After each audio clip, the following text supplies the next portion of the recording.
एकता में शक्ति। पुराने समय की बात है। एक जंगल में 3 युवा बैल रहते थे। तीनों में गहरी दोस्ती थी। साथ रहते साथ साथ घास चरते थे। उस जंगल में बहुत सारे तरह तरह के हिंसक जानवर रहते थे, लेकिन तीनों बैलों में इतनी एकता थी कि कोई भी जानवर उनके पास आने की हिम्मत नहीं करता था। उस जंगल में एक खूंखार शेर भी रहता था। उसकी नज़र तीनों बैलों पर थी। जब भी वह उन हृष्टपुष्ट बैलों को घास चरते देखता, उसके मुंह में पानी आ जाता। शेर उन तीनों बैलों को खाना चाहता था, अतः जब भी बैल घास चरते शेर उनके आसपास मंडराता रहता था। लेकिन उनकी एकता देखकर उसका साहस नहीं होता था।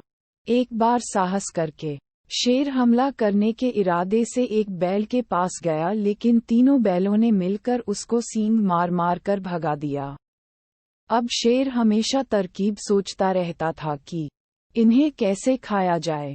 उसके मन में एक चाल सूझी कि बैलों की एकता तोड़ दी जाए तो काम बन सकता है।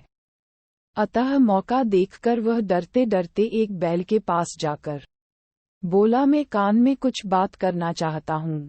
बैल भोला था, अतः उसके बातों में आकर उसके पास चला गया।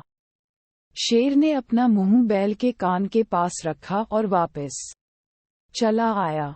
बाकी दोनों बैल ये सब देख रहे थे।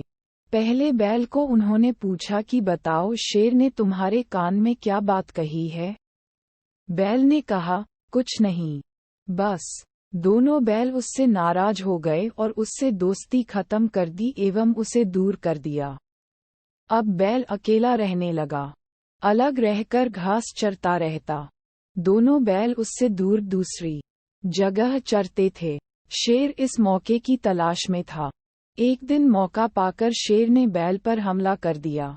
बैल ने खुद को बचाने की कोशिश की और मदद के लिए दूसरे साथियों को पुकारा, लेकिन वे नहीं आए। शेर बैल को मारकर खा गया। कुछ दिन बाद शेर ने यही चाल बाकी 2 बैलों पर आजमाए। एक बैल को आपने पास बुलाया और अपना मुंह उसके कान के पास ले जाकर वापस चला गया। जब तीसरे बैल ने पूछा कि शेर ने कान में क्या कहा, तो बैल बोला, कुछ नहीं। इस पर तीसरा बैल नाराज हो गया और दोनों बैल अब अलग अलग रहने लगे। मौका पाकर शेर ने दूसरे बैल पर हमला कर दिया और उसे मार कर खा गया। तीसरा अब बिल्कुल अकेला पड़ गया। शेर के लिए उसका शिकार आसान था। एक दिन शेर ने तीसरे बैल को भी मार डाला और खा गया। शेर की बांटने की नीति काम आई और भोले बैल उसकी चाल में आकर बंट गए और मारे गए। शिक्षा। एकता में बड़ी शक्ति है। जहाँ एकता खत्म होती है, वहाँ से विनाश शुरू होता है।